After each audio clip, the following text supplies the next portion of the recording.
इब्राहिम साहब, उहो ई साॻियो सुवाल त वधि खां वधि जेके मुतासिर थियनि थियूं उहे पॉलिटिकल पार्टियूं ई थियनि थियूं, उन्हनि जी क़यादत थिए थी, जेलनि में वञनि था, जलावतन बि थियनि था, शहादतूं बि उन्हनि खे मिलनि थियूं पियूं। बाक़ी अॼु ॾींहुं ताईं परवेज़ मुशरफ खां वठी ॿिया जेके बि आहिनि उन्हनि खे अवां कॾहिं ॾिठो हुजे का सज़ा मिली हुजे। सो ॻाल्हि इहा ई आहे त पोइ नेठी हिकिड़ी इन एजेंडा ते गॾिजनि छो कोन था हिकु भेरो। जॾहिं वो अपोजिशन में हूंदा आहिनि त वोट को इज़त दो, कभी ईंट से ईंट बजा देंगे, वरी जॾहिं इक़्तिदार मिले थो पियो उनखां पोइ ज़ाहिर पॉलिसी चेंज थी थी वञे त पोइ इहो सिलसिलो 76 साल हलियो आहे, अॻिते बि पियो हलंदो। अव्हांखे नथो लॻे त वाक़ई को हिकिड़े हंधि ते बीहणु खपे, को हिकिड़ो वंस जीअं चवंदा इनफ इज़ इनफ चवणु खपे, एतिरी ज़रूरत तव्हांखे नज़र अचे थी जेका मौजूदा क़यादत आहे?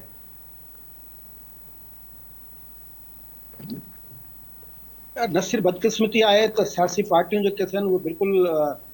इक़्तिदार में हूंदे अलॻि सोचनि थियूं, इक़्तिदार खां ॿाहिरि जेके थिए उहे अलॻि सोचनि थियूं। पर असीं वरी बि जेको त नज़रियाती तौर ते इन ॻाल्हि जा क़ाइल आहियूं ऐं हामी आहियूं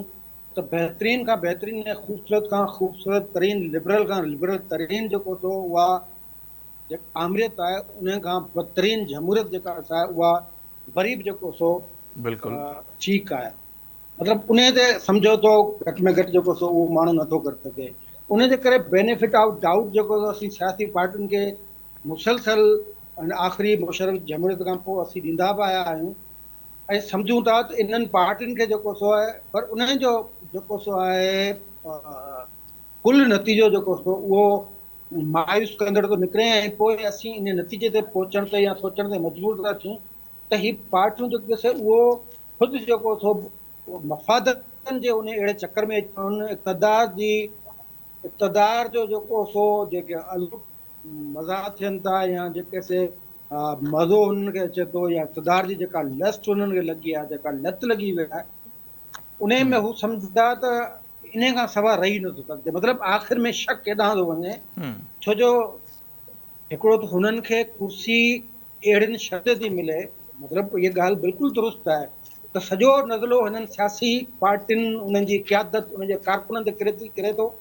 जेलुनि में उहे था वञनि, बदनाम उहे था थियनि, उन्हनि जे ख़िलाफ़ जेका सा मशीनरी प्रोपेगेंडा मशीनरी जेका सा उन्हनि जे ख़िलाफ़ उन्हनि जो मीडिया ट्रायल थिए थो, सभु कुझु भोगनि था। पर हिकिड़ी जेको कॉमन फर्म वारी जेको आम माण्हू लेमैन सम्झी सघे थो यार ही शयूं आहिनि, इन्हनि ते जेको सो घटि में घटि सम्झौता ई जेके बुनियादी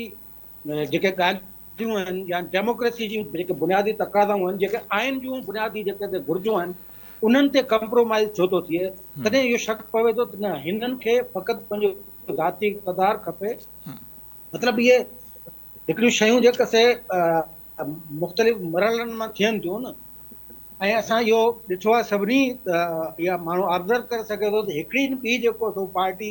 उहो पंहिंजो कुलो जेको सो हिननि सगारनि इदारनि खे ॾियण जे लाइ तयारु हूंदी आहे ऐं उन मां थींदे थींदे हाणे अहिड़ियूं पार्टियूं मौजूदु आहिनि जेके उन्हनि जो कुल वक़्ती कारकुन थी कमु करण जे लाइ तयारु आहिनि। सही मुकमल तौर ते अॻु में अञा थोरी घणी मज़ामत हूंदी हुई, थोरी घणी जेका था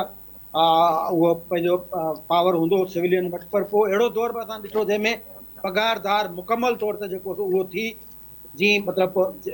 हुननि जो जेको थी कमु मतिलबु इन न सियासत लही आई आहे। त उमेद जेको सो आहे उहा विञाइण न घुरिजे हथां। वरी बि असांखे जेको सो ॾिसण में इहे सियासी पार्टियूं थियूं अचनि, इहे न त अवाम जी कुवत सां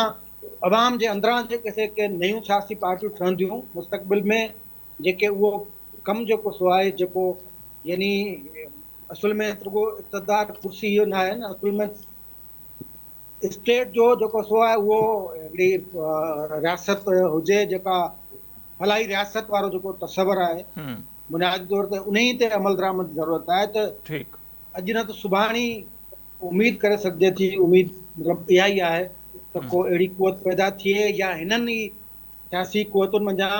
कंहिं में जेको सो कणाई अची वञनि त हू सोचे, माण्हुनि जो सोचे, आवाम जो सोचे, हिन बुनियादी निज़ाम जो सोचे ऐं